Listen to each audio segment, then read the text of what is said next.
UFC Fight Night, Anthony Hernandez versus Michel Pereira goes down this weekend, and it is time for me to go through the entire card and give a prediction along with a breakdown for every single fight on the card. I will put the time codes down below, so if there's specific fights you want to hear me discuss, there you go. But overall, I think it's an absolute disgrace that the UFC has decided to book Anthony Hernandez versus Michel Pereira in the damn Apex, man. This is absolutely a spectacular matchup here in the Apex main event. And, you know, the one good thing, in the Apex, we can hear a lot of the shots. It's a smaller cage, so things tend to be a little bit more action-packed. This fight deserved a crowd. This was supposed to take place at UFC 306 for the Sphere, so I'm a little bit bummed that we are not getting this fight in front of the, in front of a large fan base, because I think the fans would be going crazy for this one. But nonetheless, this is a great matchup, and there are some decent fights on this card. Not my favorite card, but there are some decent fights. But let's hop into this thing, starting with our very first fight of the evening between Austin Lane and Rebellis Despaigne. Now, this is an interesting fight here because Rebellis Despaigne, I mean, he was a guy that really kind of bursted onto the scene quickly. He's a big, powerful dude in the heavyweight division, which when you stand out in the heavyweight division in terms of power, that's saying something. And Rebellis Despaigne absolutely stands out, and I'm going to pick him to win this fight. Now, I'm gonna caution you. If Rebellis loses this fight, I don't think I'll ever pick him again. I don't think I'll ever pick him again. Because look, Rebellis, we saw the KO when he first came into the UFC. Then he comes out there against Cortez Acosta. And look, I think people overlook Cortez Acosta. They give him a little bit of flack, right? Because maybe he's not the most entertaining guy at times, and he should be finishing a fight against Arlovsky. But look, Cortez Acosta is a solid fighter. He's a very athletic guy, former baseball player. He's got a fastball right hand. The dude he's pretty dangerous. I think he's a pretty good fighter. He's pretty technical, got decent boxing.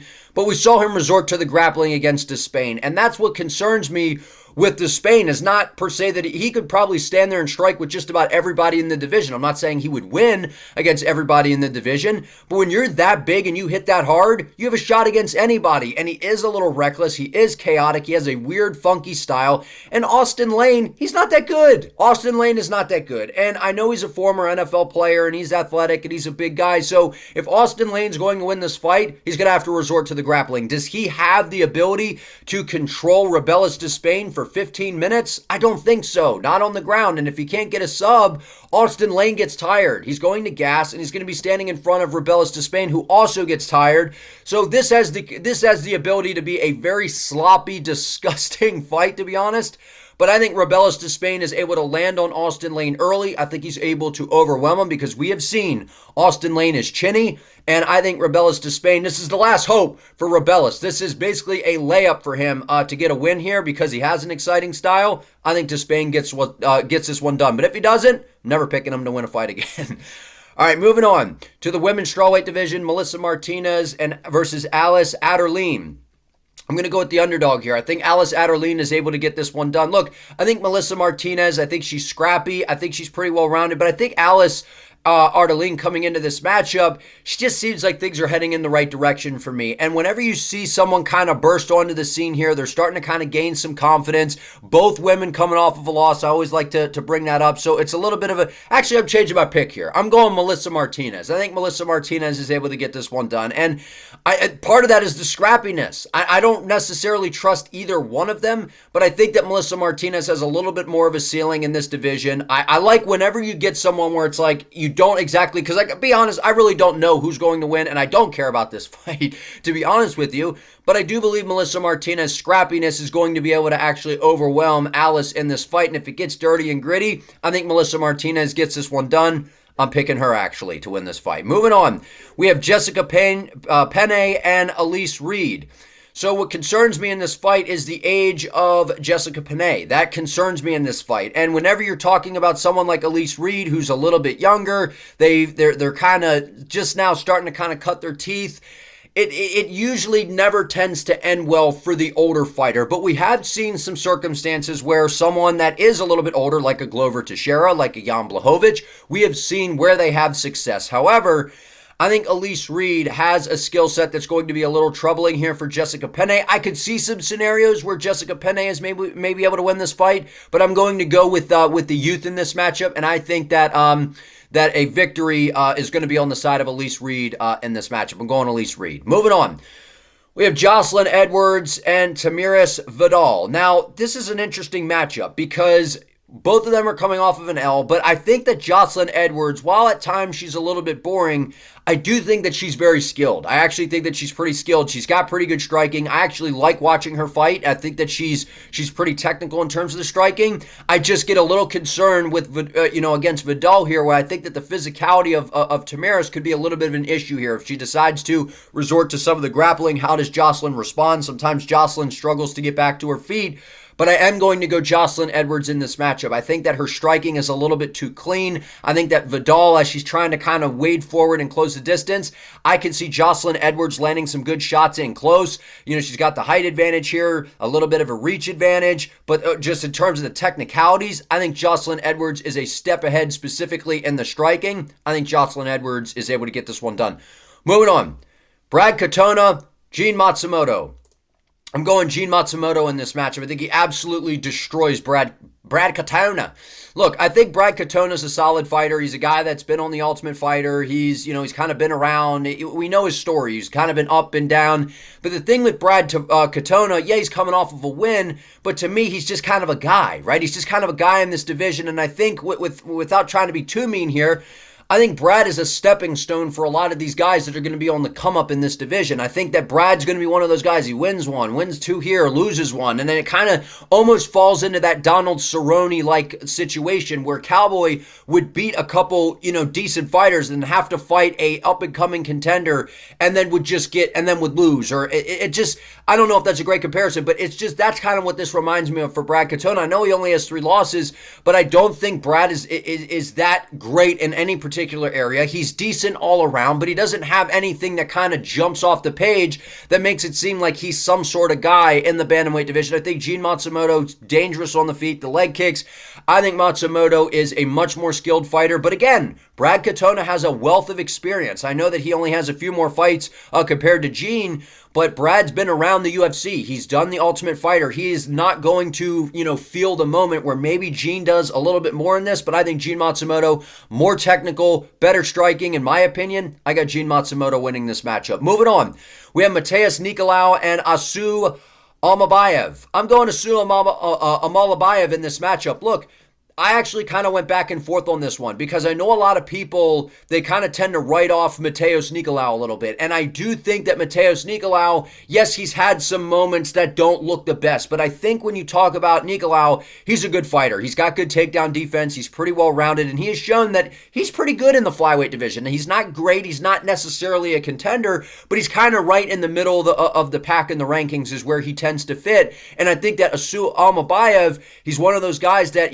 coming out of Kazakhstan, he looks like he's a stud, man. He's got good finishing ability. He's got good submissions. He's got good takedowns. And my question is, if he's not able to get Matheus Nicolau to the ground, well, what's going to happen? Is he going to be able to stand on the feet with Matheus Nicolau? And the answer, in my opinion, is yes. I don't think Matheus Nicolau is that dangerous on the feet. While he does have some decent striking, and I do think that it has improved over the years, I don't think that he possesses anything dangerous to Asu, and I know that he has decent grappling of his own, but I think that Almabayev here, he's on the rise, he's gaining confidence, he's got dangerous finishing ability in terms of the grappling. I like Asu Almabayev in this matchup. I think he gets it done. Moving on, we have Darren Elkins and Daniel the Pit Pineda. This is an interesting matchup to me because I think that both of these guys are older, right? And I do like when the UFC takes 2 older guys or 2, vets that have kind of been around for a while and have a lot of experience. I like when the UFC matches these guys up against each other. There's no way you could pick Darren Elkins to win this fight. I don't see how you can. I think Daniel Pineda wins this fight. Is he able to finish Darren Elkins? I don't know because Darren Elkins literally has the damage written tattooed across his chest because he's known for taking a lot of damage. He's kind of just a gritty, sloppy style of fighter. I think Daniel Pineda, he's beating guys like Tucker Lutz. He's beating some of these younger guys in the division where Darren Elkins, he's very labored in my opinion. And yes, he does kind of have that gritty style, but I think Daniel Pineda, if he's able to fend off the takedowns, if he's able to keep Darren Elkins at the end of his strikes, I think Daniel Pineda picks him apart and beats the hell out of Darren Elkins. Is he able to get a finish? Maybe, but either way, I think Daniel Pineda dominantly wins this fight. Other than Darren Elkins, putting the pressure on him and implementing the grappling, I think Daniel Pineda is much better than Darren Elkins in terms of the striking, and I think he has decent enough takedown defense to fend those off. I think Pineda wins this fight. Moving on. Jake Hadley versus, this is now Cameron Smotherman has stepped in for Brady Hiestand in this matchup. Brady Hiestand is out, so good thing I waited to record this. So Jake Hadley, I'm still going with Jake Hadley. Look, I think Jake Hadley moving up to bantamweight, not as much of a weight cut. He's a solid fighter, right? I don't think he's a flashy guy. He's got okay striking. He's got decent grappling. He's kind of just like a brown belt everywhere, right? I don't think Jake Hadley particularly shines in one area, but he's well-rounded, and I think that he's calm and composed in there, and we've seen improvements from Jake Hadley, and I feel like every time I pick Jake Hadley to win, it's like sometimes he wins, sometimes he doesn't. So I'm going to go Jake Hadley here. I know Cameron Smotherman, he's making, I believe it's his UFC debut. He's a solid prospect. He's a good fighter, but taking it on short notice. Jake Hadley's been preparing for a guy like Brady Hiestand, who's not a world beater, but is still a little bit of a hard fight here.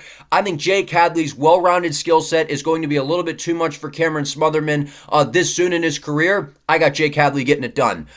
Moving on, Charles Johnson versus Sumudaerji. I butchered that. I'm sorry. I don't know how to pronounce that. Anyway, he's a solid fighter, and so is Charles Johnson, but I'm going Charles Johnson. Look, energy here. Charles Johnson is absolutely spectacular right now in the flyweight division. This guy is on an absolute hot streak. The way he was able to finish Joshua Van, the way he was able to stick and move against Jake Hadley, who I thought Jake Hadley was going to be able to implement the grappling and cause some issues for Charles Johnson.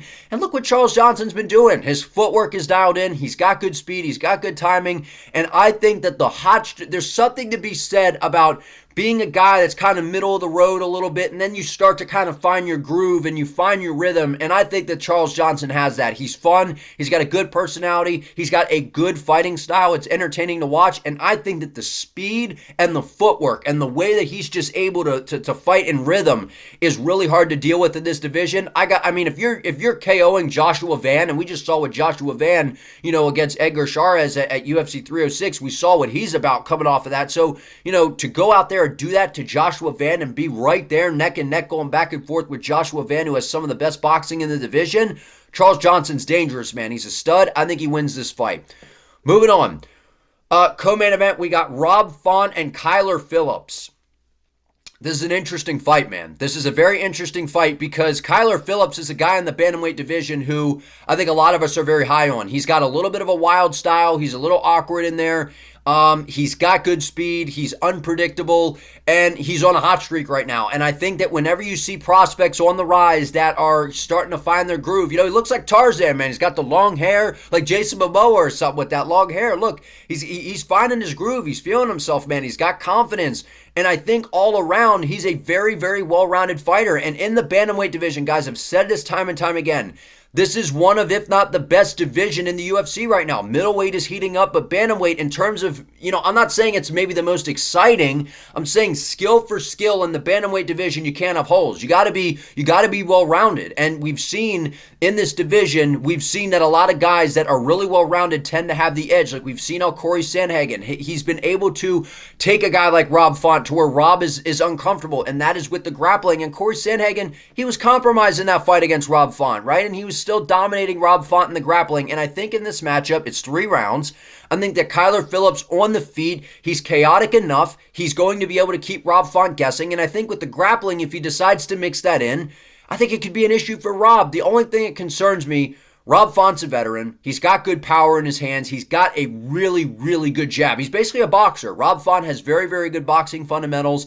He has a good high guard, but he's there to be hit. And I think that in this fight, Rob Font's got a lot of miles on him. He is a veteran. And Rob Font has shown when you throw these up-and-coming prospects in there with him, he can make you look bad. We saw that against Adrian Yanez. They threw him in there against Rob Font, and Rob Font made easy work of him. And I think that caught a lot of us by surprise. So there's a possibility that Rob Font could do something like that in this matchup, but I like Kyler Phillips, man. This isn't so much, sometimes I get worried, right? Whenever we get a prospect who's going in there against a veteran, I get worried. I'm like, is that veteran presence going to take over? I don't think so in this matchup, considering if this was 5 rounds, maybe I see a scenario where Rob Font is able to kind of weather some early storms, take it into the later rounds, and then able to pick Kyler Phillips apart. But expect Rob Font to try to get the jab going early. And if he can establish the jab, might be a problem for Kyler Phillips. But I think Kyler Phillips he's on the rise here. He's well-rounded. He's fast. And the speed is something that has been giving Rob Font an issue, especially in that Davis-Figueiredo matchup. I think Kyler Phillips is able to win this fight. I think he's just that good, man. I think that this dude is fun to watch. He's technical. I like Kyler. Moving on to our middleweight main event of the evening between Anthony Fluffy Hernandez and Michel Pereira. Ooh, this is an interesting one, man. I've been going back and forth with this matchup, and I still, I've been struggling to make a pick here because with Michel Pereira, you've seen a guy that's been at 170. You've seen a guy that's moved up to 185, and it seems like he's not draining himself as much to make the weight. And that always tends to be a good sign. Whenever you go up a weight class, you fill out, you're not draining yourself for the weight cut, you're putting on impressive performances. That's what we have seen from Michel Pereira. He's very dangerous on the feet. He's got good submissions. He's a wild man in there, and he has ridiculous power. And I think that Michel is a very, very, very fun fighter to watch. The problem here for me is as dangerous and as, wild and unpredictable as Pereira is, Fluffy Hernandez is a guy that I have a very, very hard time picking against right now. And I'm going to go with Anthony Hernandez in this matchup. And I was leaning towards Michel Pereira because I'm like, look, he's flashy, he's fun, he's entertaining, and he's a wild man, and he's saving dogs on people's roofs when, storms are hitting. I think that was in Brazil or something crazy. Like, he's a different dude, man. Like, Michel Pereira, very fun to watch, very explosive, very dangerous. But this is more of, I can't pick against Fluffy Hernandez. I'm willing to die on the hill of Fluffy Hernandez just loses this fight to Michel, then, make a pick against Michel and be like, damn, I knew not to pick against Fluffy, because Fluffy, he's in a stacked middleweight division right now that I think is probably, honestly, it's probably the best division right now, the most entertaining. He has a specific style that I think gives everyone problems. I've been saying it at 170 against Bilal Muhammad. This is a style that is very, very hard to deal with. When you're going in there and you're making Roman Kopylov look bad, you're damn good, man. Like Roman Kopylov, I know he's not top of the heap of the division. He's got outstanding striking. He's got decent grappling of his own. And Fluffy Fluffy dominated. You saw what Fluffy was able to do. He was able to dominate positions. He was able to take his back and put him in a lot of uncomfortable situations. And I think Fluffy Hernandez, he's gotten himself in much better condition. We've seen kind of the evolution with Fluffy. His frame, he's dialed himself in. And the pressure, the pace, the cardio, the striking has improved. The way he changed the grappling together, the way he's able to hide it behind, the improved striking. I mean, he's just a problem. He's dangerous. And I think that he's one of the he's who I labeled on my channel. I made a video who I think, some of the greatest threats are to the champ and some of the dark horses in the UFC right now in the middleweight division. He's a dark horse. He's absolutely a dark horse. The pressure, the pace, the cardio, I think it's going to be a problem for Michel. And I think that Michel, a guy who's so used to getting everyone out of there so quickly, especially at middleweight. At 170, we've seen him go to some split decisions. I believe it was with Santiago Ponzinibbio. So you look at some of those things and you're like, Fluffy Hernandez is much better than that. But then you think about it and you're like, okay, the weight cut to 170, but, putting that aside, Pineda's dangerous. So if he's going to win this fight, he's going to have to get Fluffy out of there early. And is there a possibility he can do that? Of course there is. He's got dangerous striking. He's got some good submissions. And there is a scenario where if Fluffy does entertain the grappling, he's got to be careful because Michel can throw up submissions from different angles. He's awkward. And that is the key X factor in this for me, is the fact that Michel is very unpredictable. And if he can use that to his advantage and find Hernandez with a submission or some sort of shot, I can see him winning. But from bell to bell, if this thing goes 5 rounds or it goes into the mid to later rounds, I absolutely think Anthony Hernandez wins this fight. And I do believe that he can still finish the fight early. I think in his style, the way he mixes everything together, Fluffy's an absolute problem right now. So I'm going Fluffy Hernandez to get this one done. But I want to hear from you all down in the comments. Like this video, subscribe to the channel, turn on the notification bell so you do not miss an upload. I appreciate you all. See you next time.